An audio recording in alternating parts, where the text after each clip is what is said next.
Hi, I'm Lily Parker, and if there's one thing I've learned, it's that subtle manipulation can ruin even the strongest bonds. It all started with whispers. Claims that I was excluding my sister-in-law's daughter from family events, spreading gossip about her, even stealing from her. By the time I pieced it together, my mother-in-law, Linda, had turned the entire family against me. Looking back, the warning signs were there from the moment I married David 2 years ago. His sister Emma was the golden child. Linda adored her. Emma, the successful real estate agent with her perfect house, her designer wardrobe, and her endless string of accolades. "Oh, Emma, darling, that blazer is divine," Linda would gush during family dinners. Then, with a saccharine smile, she'd add, "Lily, you really should take some tips from Emma. She has such impeccable taste." I'd nod and force a smile, knowing my teacher's salary didn't stretch to luxury brands. The first major blow came during Thanksgiving last year, my first attempt at hosting the Parker family traditions. Everything was going smoothly until Emma arrived, late and dramatically flustered, as always. "Mom," she said with that honey-sweet tone that always set my nerves on edge, "did you know Lily didn't invite me to her girls' lunch last weekend?" I had to find out through cousin Sarah's Instagram story. My heart stopped. "What lunch? I didn't plan any." "Oh, Lily," Linda interrupted with a heavy sigh. "Emma's been so lonely since her breakup. How could you leave her out like that?" I started to explain, but Emma, ever the actress, was already dabbing her eyes. "I just want to feel included," she whispered tearfully. "I thought we were supposed to be sisters." David squeezed my hand under the table. "Lils, maybe try harder with Emma." It hit me then. Emma wasn't just playing the victim. She was orchestrating these moments, crafting scenarios to undermine me. That girl's lunch? It was a faculty meeting at a cafe. Sarah, who happened to be there with her kids, had posted a picture that Emma conveniently twisted into a slight. Things escalated. Items began disappearing from Emma's home: an expensive lipstick, a designer scarf, a pair of earrings, only to resurface in my belongings. "I'm sure it's just a mix-up," Emma would say, ever so graciously, while Linda cast disapproving glances my way. Lily probably admired them and forgot to mention borrowing them. Then came the lies, claims that I was bad-mouthing Emma, sabotaging her real estate deals, even spreading gossip about her failed engagement. Each story was perfectly calculated to cast doubt, and it worked. "I don't know what to believe," David admitted one night after yet another tense family gathering. "Emma's always been honest, but you're my wife." The betrayal in his words cut deeper than any of Emma's schemes. "You think I'd do these things?" I asked, my voice trembling. He sighed, looking torn. "No, but Mom showed me texts where you—" "What texts?" I interrupted, my heart racing. "David, I never sent any texts." But Linda had fabricated evidence, doctored screenshots, twisted conversations, and even testimonies from family friends who'd swallowed her lies. The breaking point came at Christmas dinner. Emma, ever the star of the show, tearfully announced that her grandmother's sapphire bracelet, a family heirloom Linda had gifted her, was missing. "I took it off during Thanksgiving," she said, her voice shaking. "It was on my vanity, but after Lily used my bathroom." The room went silent. Every eye turned to me. "Lily," Linda said with a pointed look, "if you return the bracelet, we'll move past this." I stood, my chair scraping loudly against the floor. "I never touched that bracelet, and I'm done with this charade." Emma leaned closer to Linda, her voice a stage whisper. "See how defensive she gets. Just like when she was caught snooping in my closet last month." I scanned the room, at David's uncertain expression, Linda's thinly veiled satisfaction, and Emma's flawless mask of innocence. In their eyes, I was already guilty.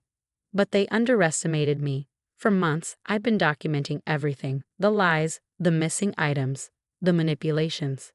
They thought I was cornered, but I wasn't. Emma and Linda were about to learn that even the quietest ones can fight back when pushed too far. I sat in my car outside the Parker family home, tears streaking my face. The Christmas dinner fiasco had been the final straw. My phone buzzed on the passenger seat, another group message from Linda lighting up the screen.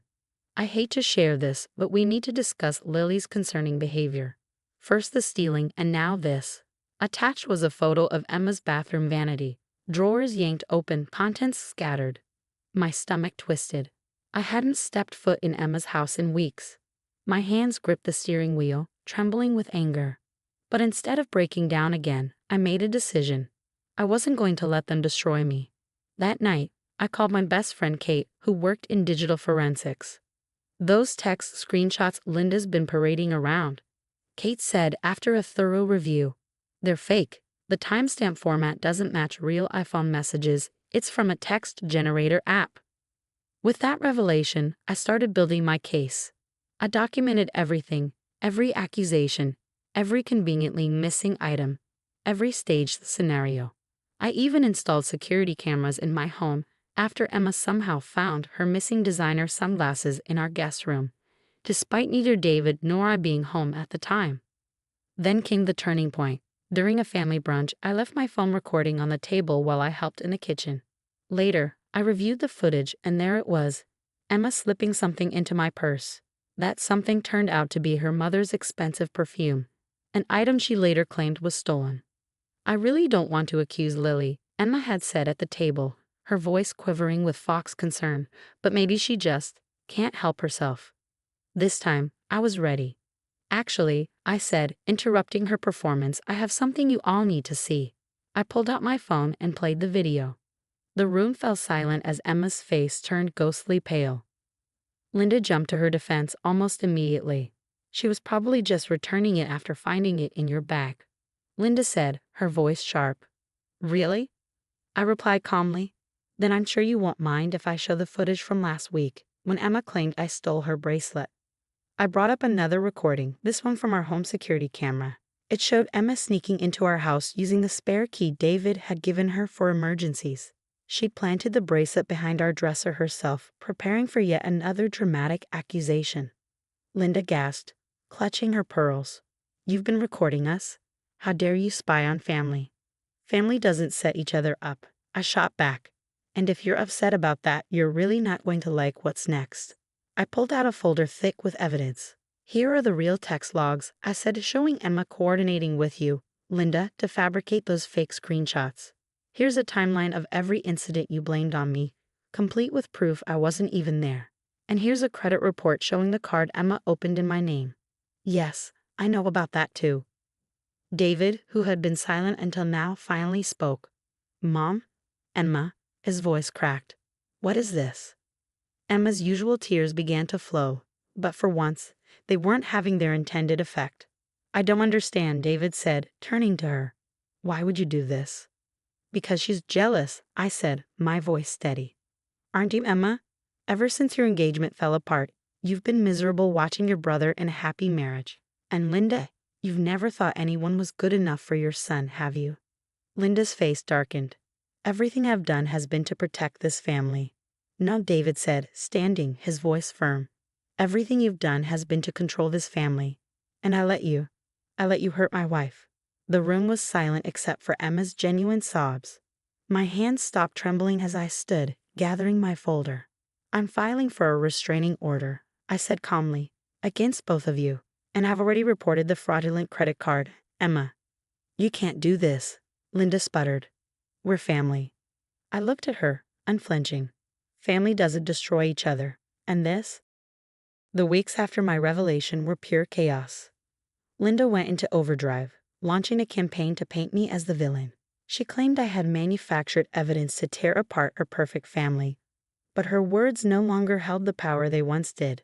The truth had finally begun to unravel her carefully constructed web. One evening, as David and I sat together, I laid out my plan. "I've invited the whole family for dinner next Saturday," I said, "including your Aunt Rebecca." David's brow furrowed. "Rebecca? Mom's sister who's been cut off from the family for years." "The very same," I replied with a knowing smile. I thought back to my phone call with Rebecca, who'd been living in London since her abrupt departure a decade ago. Did you know Emma pulled the same tricks on Rebecca's daughter Sarah? She accused her of stealing, spread lies about her, and turned everyone against her. That's why they left. David's face darkened as he processed the revelation. "Why didn't anyone tell me this?"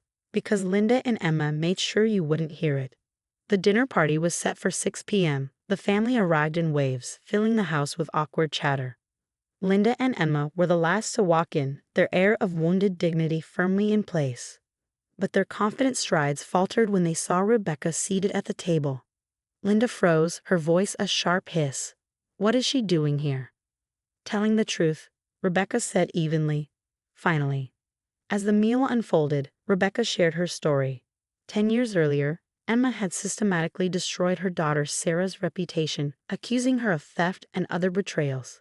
Linda, of course, had backed Emma every step of the way, isolating Rebecca and Sarah from the family until they had no choice but to leave. Sound familiar? I asked, locking eyes with Emma. Her perfectly composed mask began to crack. That's absurd, Emma stammered. Sarah was stealing. Like this? I interrupted, pulling out her grandmother's sapphire bracelet, the one Emma had accused me of stealing. I found it in your desk drawer at work. Your assistant was more than willing to help me uncover the truth. The room erupted into chaos. Family members began sharing their own experiences, buried stories of Emma's manipulations, and Linda's enabling finally coming to light. Cousins spoke of being ostracized, friends alienated, all following the same pattern. When the noise settled, I stood and addressed the room. Here's my proposition. Either you both admit everything to everyone, or I take this evidence to the police. The credit card fraud alone would make for very interesting headlines. Linda's face went pale. You wouldn't dare. Think of the family name. Rebecca scoffed. Like you thought of it when you destroyed other people's lives. Finally, Emma cracked. Fine, she screamed. Yes, I did it. I set you up, planted things, faked messages. I couldn't stand watching you have everything I lost. And Mom helped because she's never thought you were good enough for David anyway. The confession was a tipping point. Family members who'd stayed silent for years now found their voices, condemning the toxic duo. Linda and Emma's house of cards collapsed under the weight of the truth. In the aftermath, Linda and Emma were cut off from the family, a poetic taste of their own medicine.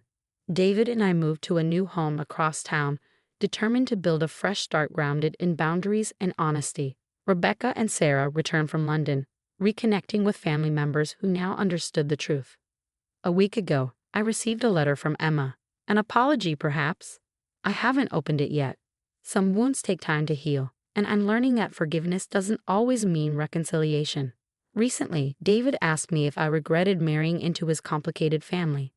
I thought about the strength I'd discovered, the truth I'd unearthed, and the justice that had been served. No regrets, I told him. Sometimes you have to weather the storm to find your strength. The perfect daughter's mask had shattered. The manipulative mother-in-law's control had crumbled, and I had emerged stronger than ever. Now I want to hear from you. Have you ever faced someone who tried to ruin your reputation? How did you handle it? Sometimes the hardest battles aren't fought with fists, but with truth and patience. Share your stories in the comments below.